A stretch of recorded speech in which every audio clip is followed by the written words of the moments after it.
Nous voulons écouter la parole de Dieu.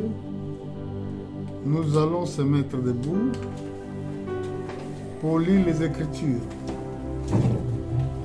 Dans le livre de Matthieu, au chapitre 26, nous allons lire versets 41 et 42.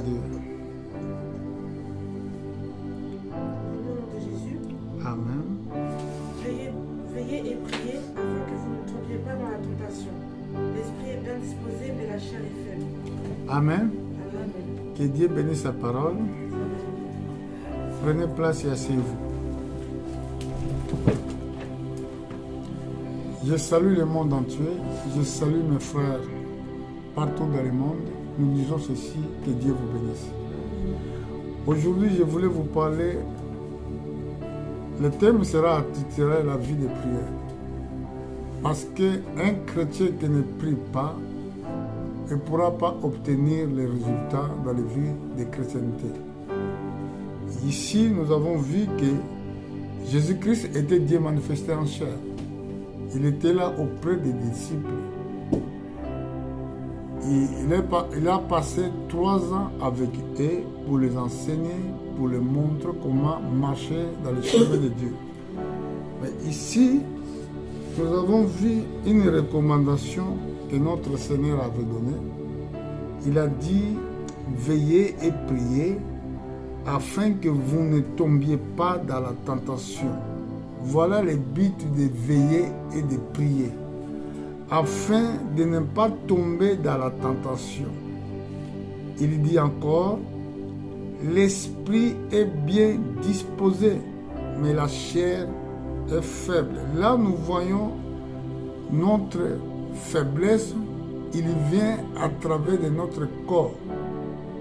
Notre faiblesse dans le chemin de Dieu, et il s'agit de ton propre corps. Mais regardez encore ce qu'il a dit.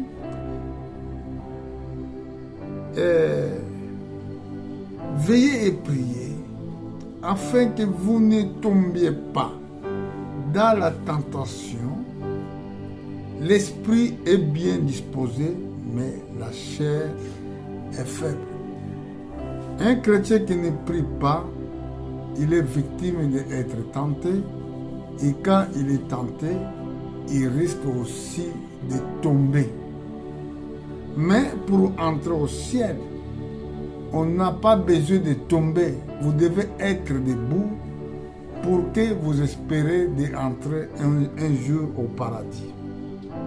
Première chose, tu dois combattre ton propre corps, où il vient tes faiblesses. Le corps, il ramène beaucoup de choses. Le corps, il y a des sentiments dans le corps. C'est pour cela, si vous avez bien compris cet enseignement, vous allez chercher la nouvelle naissance, afin que votre corps ne soit pas obstacle de votre vie. Parce que si nous disons que nous allons entrer au ciel, sans avoir d'abord vaincu le corps, vous êtes perdu. Alors regardez ce que je voulais vous montrer encore. Dans le livre de Luc, au chapitre, je crois chapitre 21, nous allons voir ce que le Seigneur avait dit. Principalement les gens qui me suivent maintenant, il faut faire attention pour les désirs du corps. Donc un chrétien, son corps, il est différent en relation des autres personnes qui n'ont jamais cru à la parole de Dieu. Il est très différent. Pourquoi? Vous allez le voir. Il faut surveiller votre sentiment. Vous avez les sentiments divins ou vous avez des sentiments charnels. Mais dans le livre de Luc, chapitre 21, je crois, au verset 34, qu'est-ce que la Bible dit? Prenez garde à vous-même, de crainte que vos cœurs ne s'épantissent par les excès du manger et du boire, et par les soucis de la vie, et que ce jour ne vienne sur vous à l'improviste. Il s'agit de quel jour? Il s'agit de quel jour? Il s'agit de l'enlèvement de l'Église. Alors, écoutez maintenant. Prenez garde. Donc, c'est les choses que vous négligez là. Prenez garde à vous-même de crainte que vos cœurs ne se appesantissent par des excès de manger et de boire, et par les soucis de la vie, et que ce jour ne vienne sur vous à l'improviste. Beaucoup de chrétiens ils ne savent même pas que nous attendons un jour qui va arriver. Et ce jour arrivera à l'improviste, c'est ce que disent les Écritures. Mais un chrétien qui s'est mis à garde, qui veille, qui prie, il ne sera jamais surpris. Il ne sera jamais confondu. La Bible dit, il viendra comme un filet sur tous ceux qui habitent sur la face de toute la terre. Et maintenant, voilà encore ce que notre Seigneur a dit au verset 36. Il a dit quoi?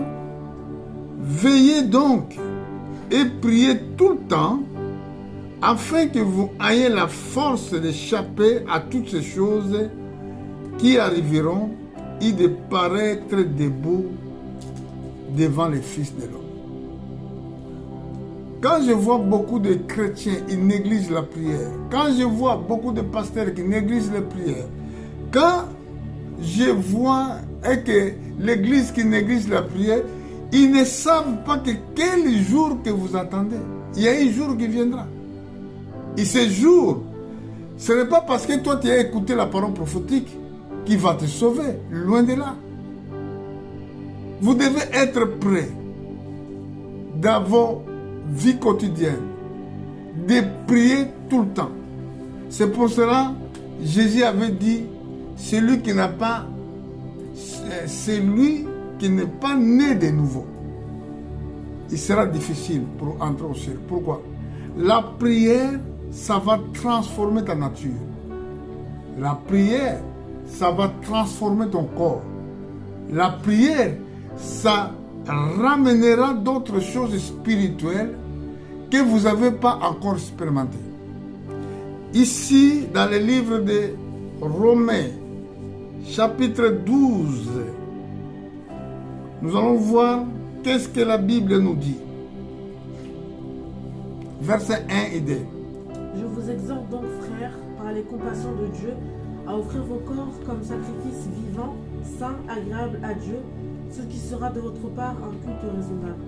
Ne vous conformez pas au siècle présent, mais soyez transformés par le renouvellement de l'intelligence, afin que vous discerniez quelle est la volonté de Dieu, ce qui est bon, agréable et parfait. Écoutez ce que notre bien-aimé apôtre Paul nous a écrit. Je vous exhorte donc, frère, comme je l'ai fait aujourd'hui. Toi qui me suis de loin, écoutez la parole de Dieu. Je vous exhorte donc, frère, par les compassions de Dieu. Ça veut dire, il suppliait l'Église. Regarde ce qu'il a dit. Je vous exhorte donc, frère, par les compassions de Dieu, à offrir vos corps comme un sacrifice vivant, saint, agréable à Dieu, ce qui sera de votre part un culte raisonnable. Votre corps, vous devez sacrifier votre corps. Si tu aimes beaucoup ton corps, il sera pour toi difficile de vaincre. Si tu aimes beaucoup ton corps, donc il sera difficile pour vaincre. Je vais vous faire voir ça dans les Écritures. Ici, la Bible dit encore, ne vous conformez pas au siècle présent, mais soyez transformés par le renouvellement de l'intelligence, afin que vous discerniez quelle est la volonté de Dieu, ce qui est bon, agréable et parfait.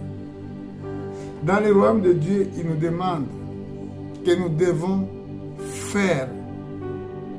crucifier notre corps. Nous devons donner notre corps à Dieu comme un sacrifice.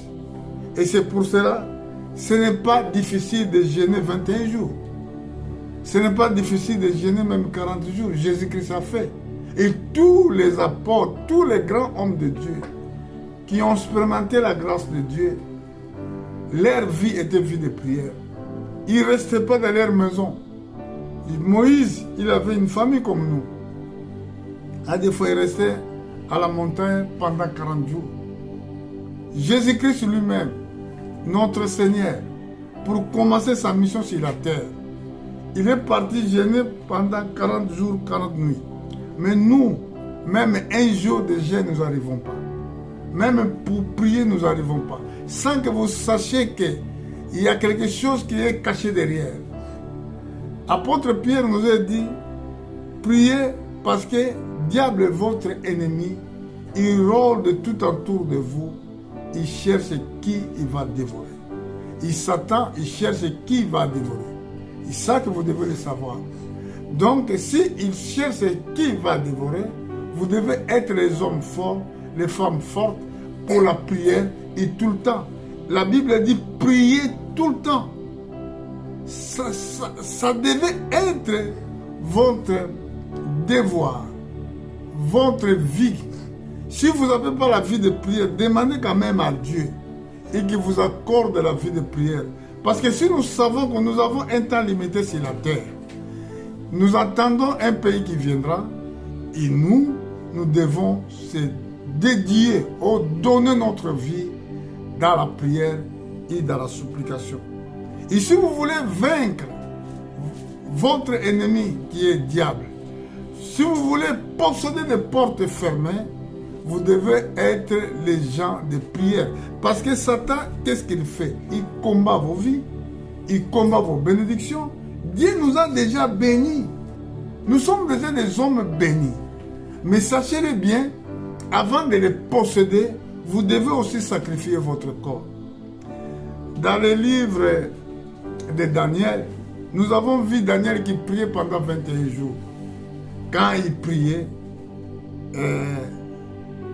Dieu avait envoyé ange Gabriel pour aller le bénir. Pendant que ange Gabriel venait pour ramener la bénédiction, parce que Daniel se trouvait dans le pays de Babylone, et il était croisé avec l'ange, représentation de Satan, ou représentation, oui, je ne sais pas si j'ai bien dit, de Satan dans le territoire de Babylone. Il a confronté ange Gabriel pendant 21 jours. Jusqu'à quand Dieu avait envoyé ange Miguel. Vous savez, ange Miguel, c'est le chef des anges. Michael. Il est venu pour libérer ange Gabriel qui était coincé avec diable. Diable, il fait aussi combat avec les anges de Dieu. Ici, il fait combat avec les anges de Dieu. Et à toi, il ne peut pas faire ce combat. Et alors, véritable problème de nos vies, c'est nos corps. Si nous n'arrivons pas à neutraliser les désirs de la chair, vous êtes tellement loin pour vaincre. Vous êtes tellement loin pour entrer dans le royaume de Dieu parce que votre corps vous empêchera de vouloir comme nous. Je vais regarder quelque chose rapidement dans le livre de Romains au chapitre 8. Vous allez voir que le combat, véritable combat des chrétiens, c'est la chair. Lisez au verset 1. Qu'est-ce que la Bible dit? Il n'y a donc maintenant aucune condamnation pour ceux qui sont en Jésus-Christ. En effet, la loi de l'esprit de vie en Jésus-Christ m'a affranchi de la loi du péché et de la mort. Car chose impossible à la fois, parce que la chair la rendait sans force. Dieu a condamné le péché dans la chair en envoyant à cause du péché son propre Fils dans une chair semblable à celle du péché. Et cela afin que la justice de la loi fût accomplie en nous qui marchons, non selon la chair, mais selon l'esprit. Ceux en effet qui vivent selon la chair s'affectionnent aux choses de la chair, tandis que ceux qui vivent selon l'esprit s'affectionnent aux choses de l'esprit. Et l'affection de la chair, c'est la mort, tandis que l'affection de l'esprit, c'est la vie et la paix. Amen. Regardez ce que la Bible dit. C'est là afin que, je suis au verset 4, la justice de la loi fut accomplie en nous, qui nous marchions non selon la chair, mais selon l'esprit. Donc un chrétien ne peut pas marcher selon la chair. Donc ça veut dire, quand on parle de marcher selon la chair, ça veut dire marcher selon les convoitises du monde. C'est en effet qui vit selon la chair affectionne aux choses de la chair. Tandis que ceux qui vivent selon l'esprit affectionnent aux choses d'esprit. Et l'affection de la chair, c'est la mort. Tandis que l'affection d'esprit, c'est la vie et la paix. Vous avez bien entendu? Donc vous devez affectionner dans les choses d'esprit, pas dans les choses de la chair. Car l'affection de la chair est inimitié contre Dieu. Parce qu'il ne se soumet pas à la loi de Dieu et qu'il ne le peut même pas. Or, ceux qui vivent selon la chair ne sauront plaire à Dieu. Si tu voulais vivre selon la chair, tu vas voir que ici à la maison, tu vas voir peut-être des ennemis. Tu ne vas pas vouloir accepter tes comportements de la chair, qui n'accepteront pas les choses de la chair. Il dit encore, pour vous, ne vivez pas selon la chair, mais selon l'esprit. Vous voyez? Pour vous, si vous êtes des chrétiens, ne vivez pas selon la chair, mais selon l'esprit. Si dans moi, c'est là qu'il y a la condition. Si dans moi, l'esprit de Dieu habite en vous. Écoutez maintenant très bien. Si quelqu'un n'a pas l'esprit de Christ, ne lui appartient pas. Beaucoup disent que moi je suis enfant de Dieu. Beaucoup disent que quand quelqu'un meurt, oh non, il repose en la paix. Il va entrer au ciel. Oh, que son âme repose en paix. Non, non, écoutez bien. Pour vous, ça veut dire qu'il y a un peuple particulier. Vous ne vivez pas selon la chair, mais selon l'esprit. Si au moins l'esprit de Dieu habite en vous. Si quelqu'un n'est pas l'esprit de Christ, lui appartient pas. Les enfants de Dieu ont en eux l'esprit de Christ. L'esprit de Christ, c'est l'esprit de Dieu. Nous allons voir ça. On peut dire beaucoup de choses pour ce thème. Maintenant, écoutez bien.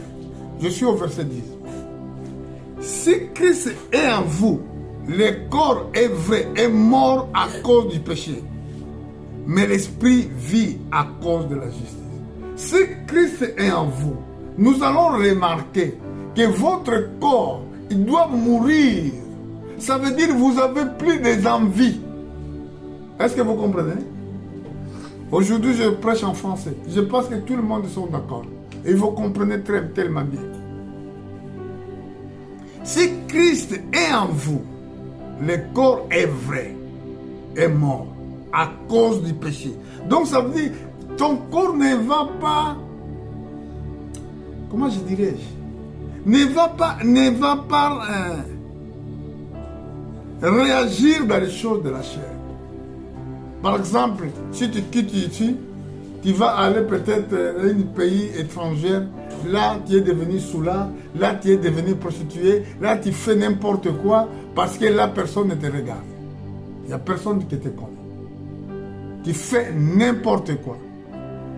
Au verset 11, et si l'esprit de celui qui a ressuscité Jésus-Christ d'entre les morts habite en vous, celui a ressuscité Christ d'entre les morts rendra aussi la vie à votre corps mortel par l'esprit qui habite en vous. Vous voyez où vient la vie? Même si tu meurs aujourd'hui, si l'esprit de Christ habite en toi, l'Esprit qui a ressuscité Jésus-Christ habite en toi. Alors, cet Esprit donnera aussi la vie à votre corps qui est mortel. Alors, avant d'expérimenter Dieu à tous les domaines, votre corps doit mourir. Est-ce que vous me suivez bien dans ce point-là? Votre corps. Le problème, ce n'est pas le problème des voisins, du travail, non. Le problème est de ton corps. Est-ce que ton corps supporte les pressions du monde? Ton corps arrive de dominer des situations du monde? Parce que le corps doit mourir. Mais maintenant, nous allons voir quelles sont les œuvres de la chair.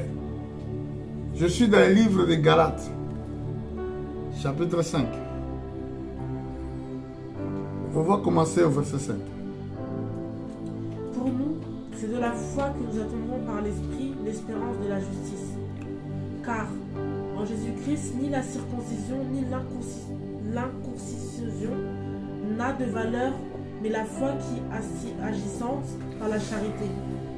Galates chapitre 5, verset 16. Je dis donc, marchez selon l'Esprit, et vous n'accomplirez pas les désirs de la chair. Car la chair a des désirs contraires à ceux de l'Esprit, et l'Esprit en a de contraires à ceux de la chair. Ils sont opposés entre eux, afin que vous ne fassiez point ce que vous voudriez. Si vous êtes conduits par l'Esprit, vous n'êtes point sous la foi. Sous la loi. Sous la loi, pardon. Amen. Écoutez bien ce que notre bien-aimé apôtre Paul nous a écrit ici. Il a dit, je dis donc, marchez selon l'Esprit et vous n'accomplirez pas les désirs de la chair. D'abord, marchez selon la parole de Dieu. Mais la parole doit devenir vie à ton corps. La parole doit être scellée au fond de ton corps. Pour marcher selon la parole de Dieu, ça veut dire tes pensées doivent être comme la parole de Dieu le dit. Tes convictions doivent être comme la parole de Dieu. Sinon, sinon, donc tu ne connais pas encore Dieu. Tu n'as pas encore devenu chrétien. Écoutez, pourquoi? Car la chair a le désir au contraire assez d'esprit. Et l'esprit a de contraire assez de la chair. Ils sont opposés entre eux afin que vous ne faisiez point ce que vous voudrez. Donc quand tu es conduit par la chair, tu ne peux pas faire la volonté de Dieu parce que la chair, ça va s'opposer avec l'esprit. Ça veut dire qu'il va s'opposer avec la parole de Dieu. Alors, si vous êtes conduit par l'esprit, vous êtes point sous la loi. Quand vous voyez, pourquoi tu ne peux pas faire ça? Pourquoi tu ne peux pas faire ça? Pourquoi tu ne peux pas boire un verre? Pourquoi tu ne peux pas aller dans les boîtes de nuit? Pourquoi tu ne peux pas faire ça? Parce que vous êtes conduit par la chair et c'est pour ça que vous les voyez comme loi. Quelqu'un qui est conduit par l'esprit, il n'y a aucune loi. Parce qu'il n'a pas de sentiments charnels.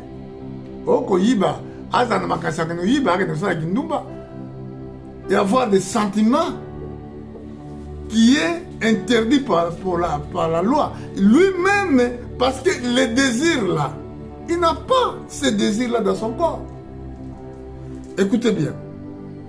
Maintenant au verset 19. Or, les œuvres de la chair sont manifestées. Regardez maintenant liste des œuvres de la chair.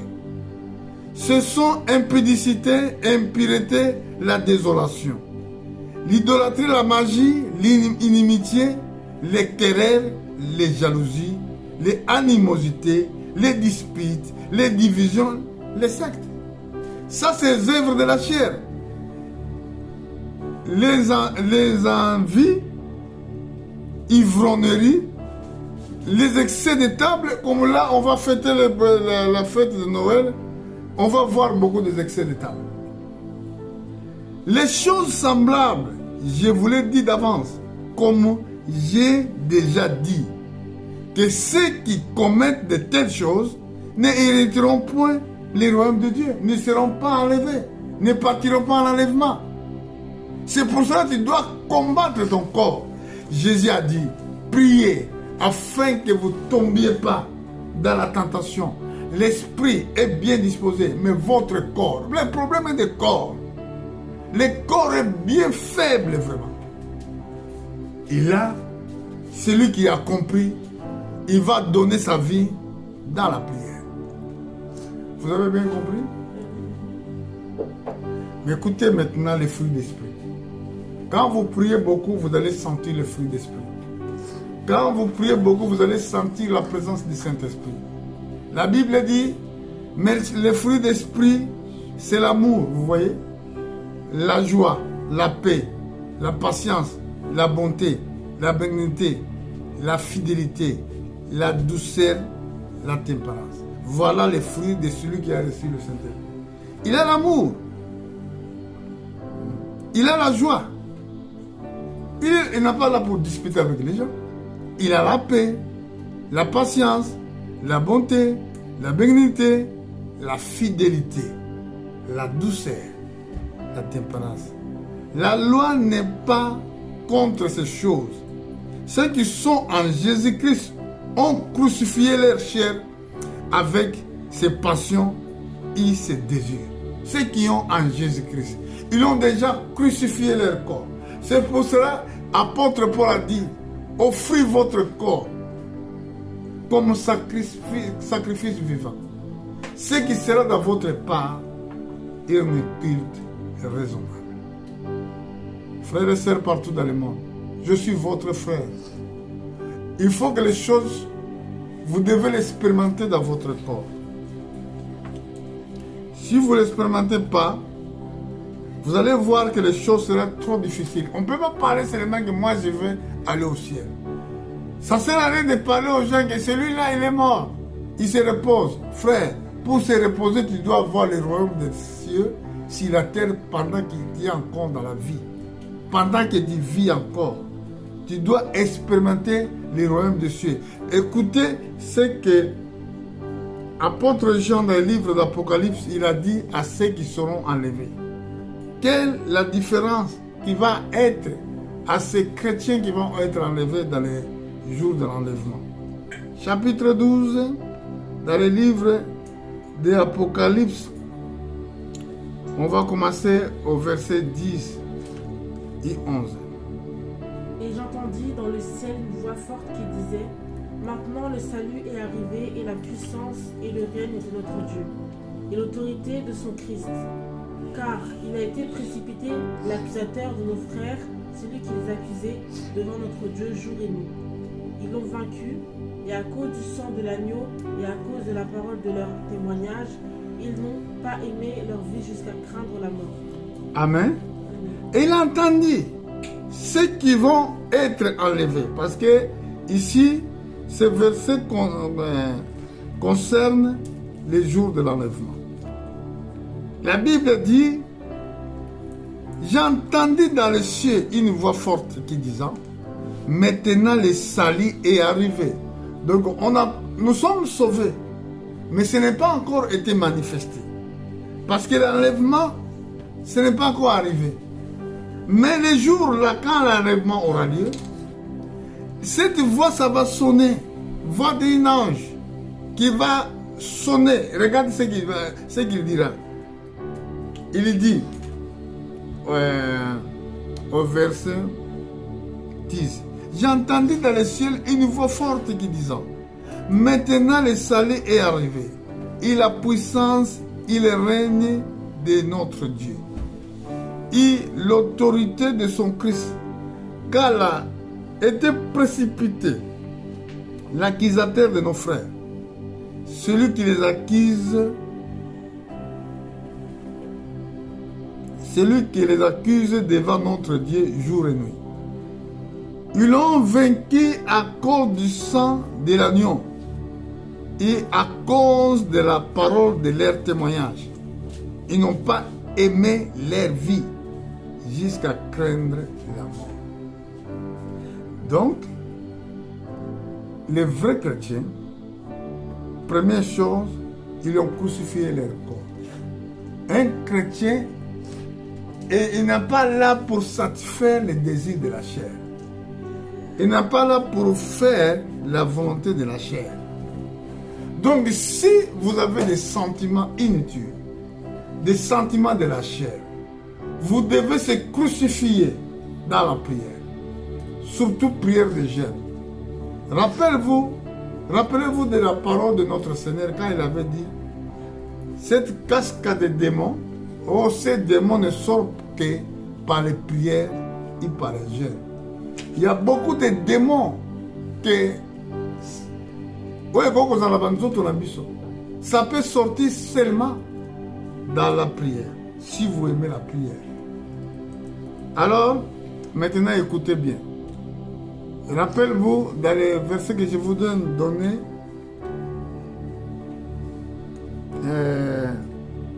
ce qu'il trouve dans le Luc. Il a dit, priez afin que vous ne tombiez pas dans la tentation. Et la Bible dit encore, afin que vous soyez debout devant le Fils de l'homme. Maintenant, nous allons regarder ce que la Bible dit dans le livre de l'Apocalypse. Nous commençons à chuter dans notre prédication. Regardez, et soyez très attentifs. Apocalypse chapitre 2, verset 7. Que celui qui a des oreilles entende ce que l'Esprit dit aux églises. À celui qui vaincra, je donnerai à manger de l'arbre de vie qui est dans le paradis de Dieu. Amen. Amen. C'est lui qui vaincra. Qui va vaincre dans cette maison? Qui va vaincre dans l'église de Dieu vivant? Qui? Parce que ici, c'est lui qui vaincra. Ce n'est pas sera facile. Hein? Il ne faut pas que vous cherchiez la mort une fois que tu sais que ta vie ne marche pas correctement avec Dieu. Chapitre 2, verset 11. Que celui qui a des oreilles entende ce que l'Esprit dit aux églises. Celui qui vaincra n'aura pas à souffrir la seconde mort. Ah, c'est lui qui vaincra. Mais ce n'est pas tout le monde qui va vaincre. Celui qui vaincra ne souffrira pas la seconde mort. Parce que tout le monde qui vit dans ce corps, la mort va le visiter. Mais à celui qui vaincra, ça veut dire celui qui marche avec Jésus, celui qui marche avec l'Esprit de Dieu, celui-là va vaincre. Et il ne va pas souffrir la seconde mort. Parce que la seconde mort, c'est la mort de l'âme. C'est la mort la plus difficile. Chapitre 2, verset 17. Que celui qui a des oreilles entende ce que l'Esprit dit aux églises. À celui qui vaincra, je donnerai de la manne cachée et je lui donnerai un caillou blanc. Et sur ce caillou qui est écrit un nom nouveau que personne ne connaît si ce n'est celui qui le reçoit. Écoutez bien ce que la Bible dit. C'est lui qui a des oreilles, attend ce que l'Esprit dit aux églises. Celui qui vaincra, je nous donnerai la manne cachée. Dieu a caché une manne. La manne, c'était les gâteaux que Dieu a donnés aux enfants d'Israël pendant qu'ils ont quitté le pays d'Égypte. Mais il y a encore des réserves de manne dans le royaume de Dieu. C'est lui qui vaincra. Dieu lui donnera la manne cachée. Je lui donnerai un caillou blanc, un caillou de vainqueur. Et je lui donnerai, et sur ce caillou, écrit un nom nouveau. Oh, quel sera le nom? Peut-être le nom de vainqueur. Que personne ne le connaît, si ce n'est celui qui le reçoit. Verset 2, chapitre 2, verset 26. À celui qui vaincra et qui gardera jusqu'à la fin mes œuvres, je donnerai autorité sur les nations.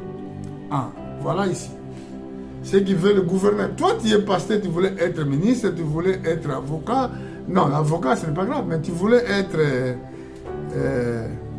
gouverneur, député ou président de la République. Je ne suis pas contre, mais regardez ici. Celui qui vaincra et qui gardera jusqu'à la fin mes œuvres.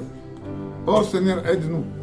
Je lui donnerai autorité sur les nations. Ça veut dire nous allons régner sur la terre.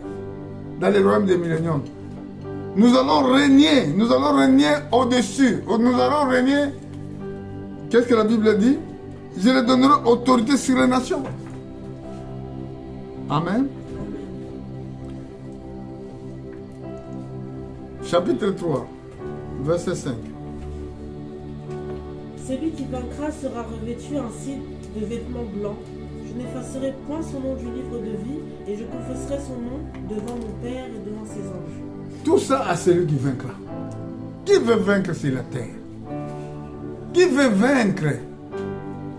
La parole de Dieu est venue chez vous gratuitement. Dieu ne te demande pas grand chose. Il te demande de croire seulement sa parole. Et de marcher selon sa volonté. C'est ça que Dieu te demande aujourd'hui. Chapitre 3, verset 12. Celui qui vaincra, je ferai de lui une colonne dans le temple de mon Dieu, et il n'en sortira plus. J'écrirai sur lui le nom de mon Dieu et le nom de la ville de mon Dieu, de la nouvelle Jérusalem qui descend du ciel, de près de mon Dieu et de mon nouveau et de mon nom nouveau. C'est lui qui vaincra. Donc ça veut dire, si à ceux qui ne vont pas vaincre, ils ne vivront pas. Ils ne vont pas vivre. Pour terminer le problème des versets de vaincre, nous allons lire au chapitre 3, verset 21. Celui qui vaincra, je le ferai asseoir avec moi sur mon trône comme moi j'ai vaincu et me suis assis avec mon Père sur son trône. Tu voulais aller au trône. Tu voulais vivre avec Jésus. Tu voulais voir le royaume des cieux. Tu dois vaincre d'abord ton corps. Tu dois dominer d'abord ton corps. Dans le corps, il y a plein de choses que vous devez faire, vous devez faire vraiment attention. Je suis presque à la fin, mais je vous ramène encore dans le livre de 1er Jean, chapitre 2, nous allons commencer au verset 15. N'aimez point le monde, ni les choses qui sont dans le monde. Si quelqu'un aime le monde, l'amour du Père n'est point en lui. Car tout ce qui est dans le monde, la convoitise de la chair, la convoitise des yeux et l'orgueil de la vie, ne vient point du Père, mais du monde. Et le monde passe et sa convoitise aussi. Mais celui qui fait la volonté de Dieu demeure éternellement. Écoutez, pour demeurer éternellement. Moi, je voulais vivre éternellement. Je ne sais pas ce qui m'attend aujourd'hui. Si vous voulez vivre éternellement, ça doit être votre souci. Ça doit être votre préoccupation.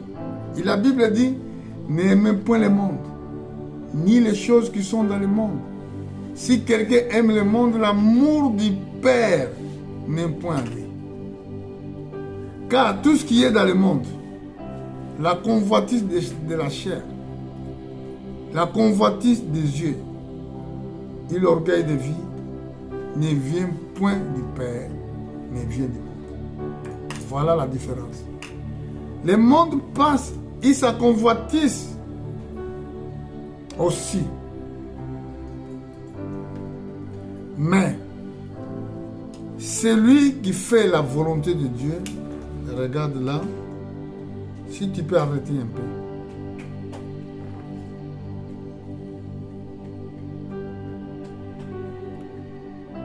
Le monde passe et sa convoitise aussi. Mais celui qui fait la volonté de Dieu demeure éternellement. C'est là qu'il se trouve la vie éternelle. Ce n'est pas seulement parler que oh, la dame là, il est au ciel. Oh, on l'a vu comment il a dormi. Il est vraiment parti. Non. La paix, tu auras seulement la paix si tu es mort avec la parole de Dieu. Et vous devez, pour mourir avec la parole de Dieu, tu dois avoir le baptême du Saint-Esprit. Tu dois avoir la nouvelle naissance. Et pour terminer, je suis dans le livre de 1 Thessaloniciens, au chapitre 5, verset 23, si je ne me trompe pas. Que le Dieu de paix vous sanctifie lui-même tout entier et que tout votre être, l'esprit, l'âme et le corps soient conservés irrépréhensibles lors de l'avènement de notre Seigneur Jésus-Christ. La Bible dit que le Dieu de paix vous sanctifie lui-même tout entier et que tout votre être, quand il dit être, regarde ce qu'il compte, l'esprit, âme, le corps, soit